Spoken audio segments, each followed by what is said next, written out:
and thanks for coming into the part 2 video, which was, I can admit, long overdue. Part of the reason for that was just the constant rework, the testing, evaluation of different types of options, and just the myriad of changes that were going on in the designs to try to improve on and simplify different types of things in an effort to reduce costs and simplify the construction.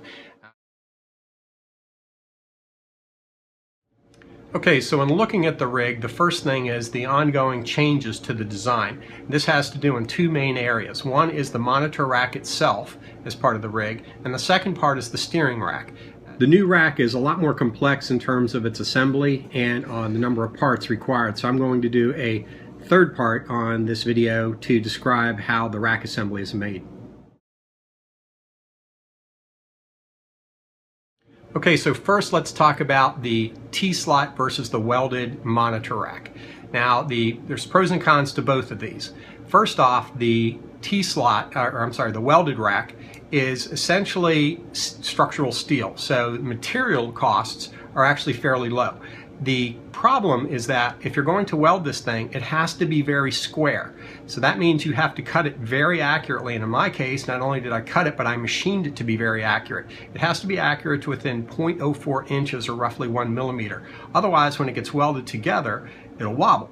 And so we can't have that. It needs to be very square and very structurally sound so that when it's placed on the rack, we don't have any movement in that assembly.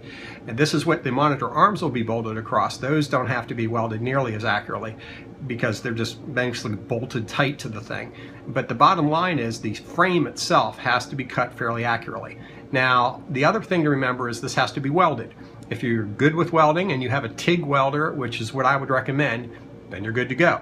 If you don't, and you only have, say, a little cheap $100 welder like I have, a MIG welder, it just doesn't get hot enough to actually melt the steel of the thickness that I used in that design. Okay, when talking about the T-slot rack, there's a couple pros and cons with that one as well. The first one is that you don't have to be all that accurate. The way it's designed, and if you just lop it off more or less at the right lengths, the way it's bolted together, it'll still square up and you'll still basically be able to bolt it together and have a structurally sound unit that's essentially squared up. The problem with it really is it's unproven. I haven't built one. So this means I don't know if the joints or where the connectors are will sag or pull or whatever when they come under a load or under a particular weight of the monitors. Looking at the specifications and the tests that I've run in terms of just simulating stresses on it, it doesn't look like it would be a problem, but the physical thing is the real thing, and that's what you have to know. Now, the advantage of this is that you can basically just have a nice hacksaw and a guide, and as long as you have a miter, cut the pieces fairly squarely. You don't have any sophisticated equipment needs there. The other side of this thing is that the T-slot is actually pretty expensive. When you just look at the T-slot itself, it's not that expensive, but when you factor in all the brackets and all the screws and all the little connector bolts you need, then the cost starts to go up. The net result of this whole thing is it costs about $300 to build a T-slot rack as I've designed it. Now, this is comparable to the welded one when you take into account $80 for the material and then another $200 for the welding, or $300 in that case, which it might be. So, it's 6 or a half dozen in terms of cost. Both of them are kind of equivalent, but that's one of the largest costs that goes into this rig is from the monitor rack. Okay, let's talk about what was changed in the Mark I monitor rack, meaning the welded design. All right, so first off, you have to understand how the monitor arms work. When you have monitor arms that are pitched in an angle, the problem with that is that if you change the angle, the side monitors have to be further towards you or further away from you, depending on what that angle is, in order for the corners where they meet with the flat monitor, the one that's in front of you, to join up appropriately. So that means that any assembly that you use has to basically be able to move that monitor in and out. Now, originally, we used a commercial Visa slot or Visa mount for that, but the bottom line is it was a complicated kind of assembly. That's why we had such long screws on there, so that we could move those things in and out to accommodate lining up the monitors. Okay, so as you can see, we designed a new monitor rack or monitor mount for the monitors to attach to the monitor rack. These monitor mounts were designed to be basically much more easy to build, so the average user could basically build these things. The only tricky part is the slots that have to be cut in those angles so that they allow the monitors to basically move in and out away from you. The key point to this thing is that it's a much smaller mount. So the net result is we're moving the monitors away from you up to 6 inches. So that gives you a lot more room to get in and out of the driving rig. So again, that's a good thing. You could also, of course, move the whole monitor assembly closer to you if you like it that close. But the bottom line is it leaves a heck of a lot more room. It brings those monitors much more closer to the actual mount points, which makes the entire thing much more stable. The other point is it's a lot cheaper to build.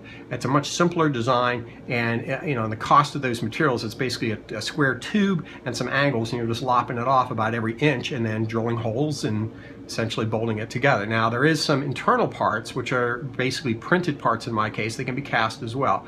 But essentially those are the bushings that everything's riding along, which, number one, prevents things from scraping, and number two, it actually makes everything a very solid connection to the mount points on the arms. The other key thing here is that it's very cheap. I mean, the aluminum that I used for that, I think all those mounts together probably cost less than half of one Visa mount.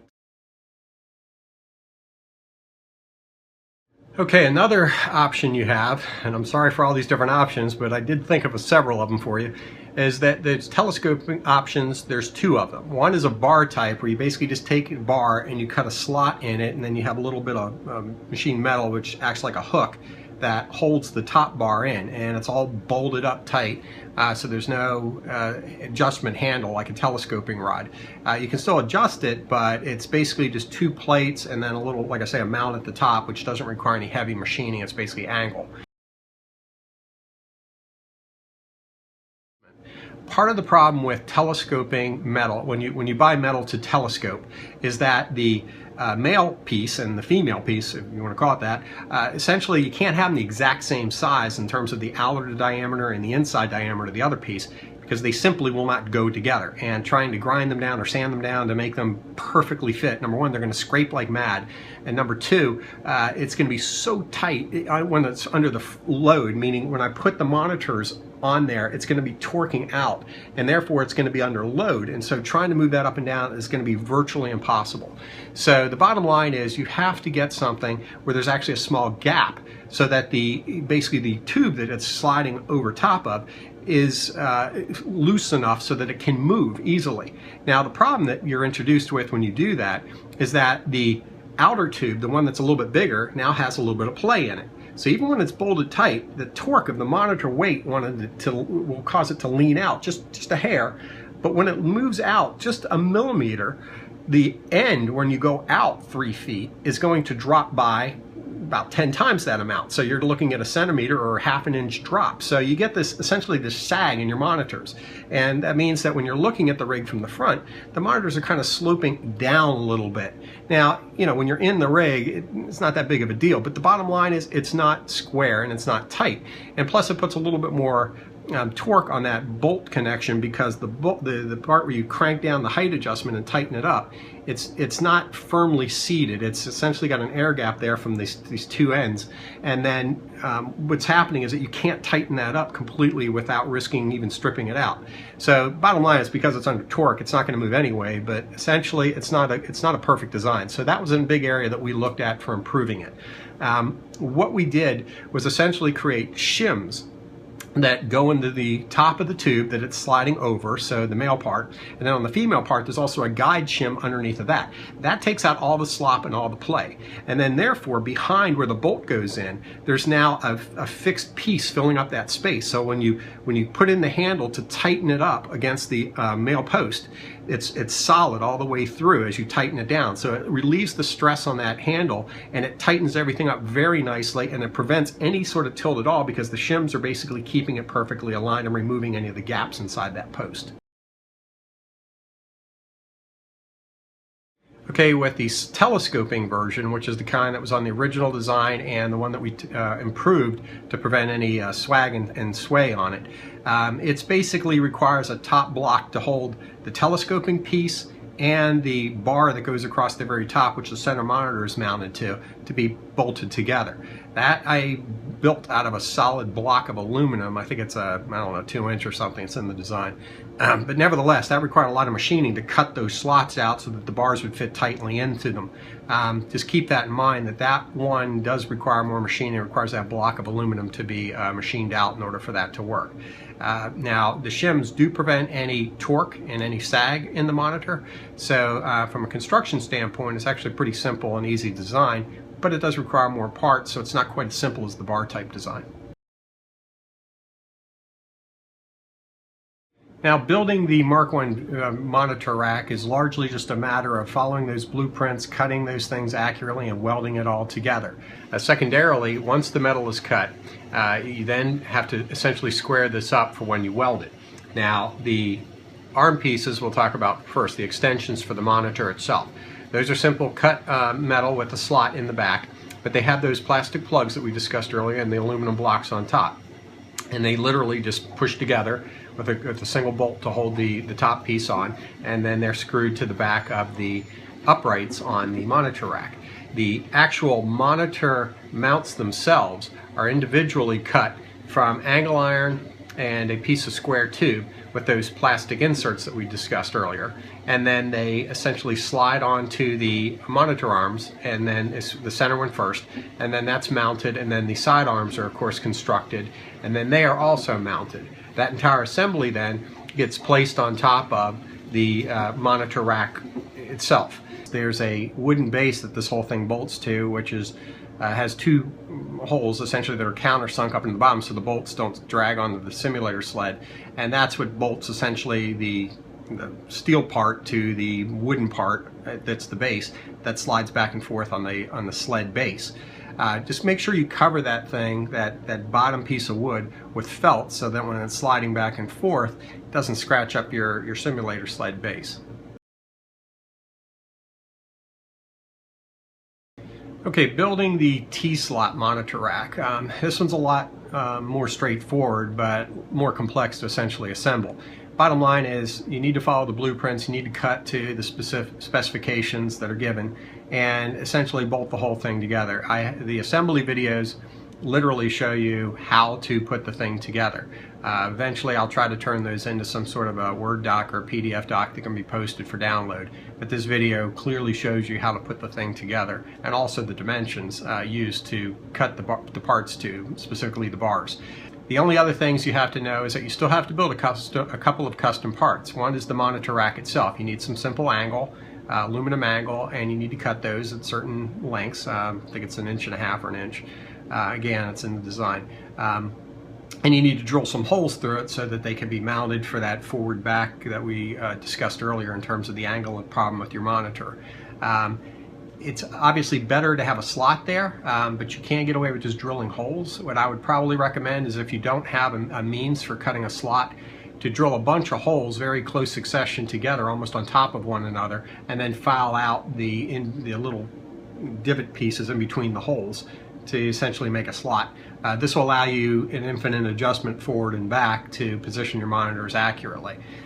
Beyond that, you also need at the base, there's some guide angles that basically the whole monitor rack slides back and forth on your base. So to keep it straight, we screw a couple little simple angles to the base to help that just stay in line as we slide the thing forward and backwards. It's not complicated, but you do need to lop off a couple pieces, drill a few holes there, and then there's also the part where the handle that locks that whole base down basically has to have a little aluminum block of some kind, almost like a shim, and you could probably stack washers or something like that, but basically you need something there to help latch onto the top of that sliding baseboard to hold it down onto the monitor simulator sled base itself. So basically assembly is largely just a matter of sliding these T-slot nuts down into the different tubes and bolting up, squaring up the T-slot brackets. And bear in mind, these are all stock brackets that I'm using here. None of these are custom brackets. And you know, potentially you could build your own and save a little bucks there, because that's largely where most of this cost comes in. So anyway, you start on the back upright posts and you slide in the bottom and top of the rear part of the assembly, and essentially you're making two sides to the unit, and then you're bolting those two sides together with bracers that go across.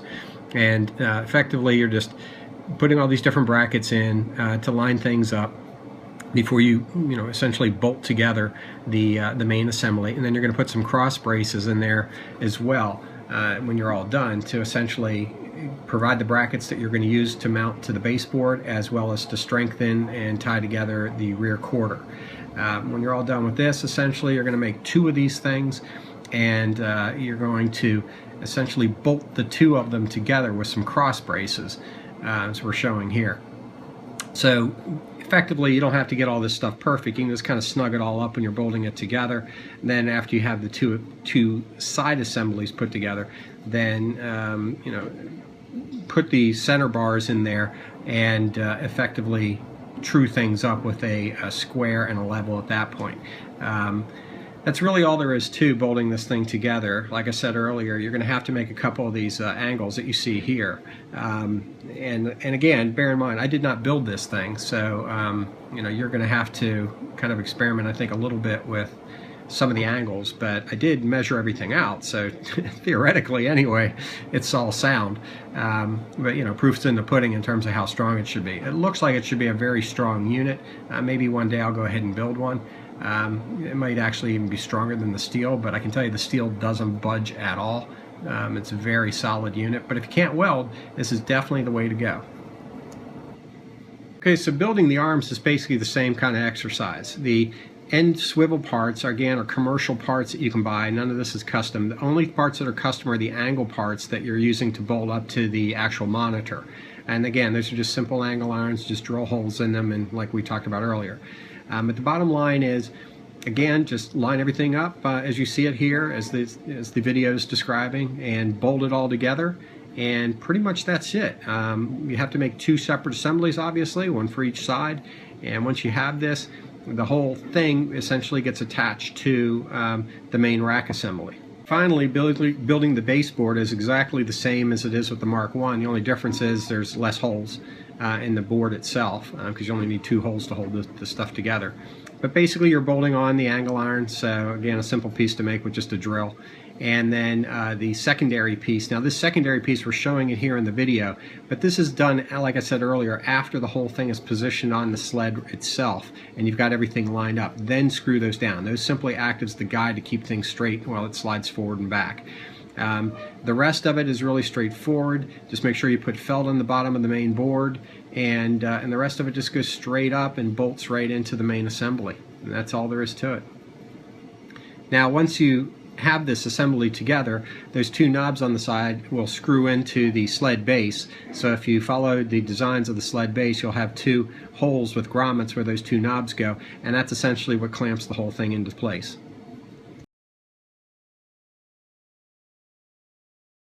Now basically the way you position the monitor rack onto the simulator sled is you essentially line it up by hand, get it essentially centered, screw the retention handle down so you're essentially locking the rig in place, then slide up the guide brackets that you're going to use to keep the thing aligned, and essentially pre-drill some holes and screw it down. So that's pretty much it. You're just really trying to align those guide rails, and once they're in, then you can loosen the main attachment handle, and then the whole thing will slide back and forth and stay straight when it does so.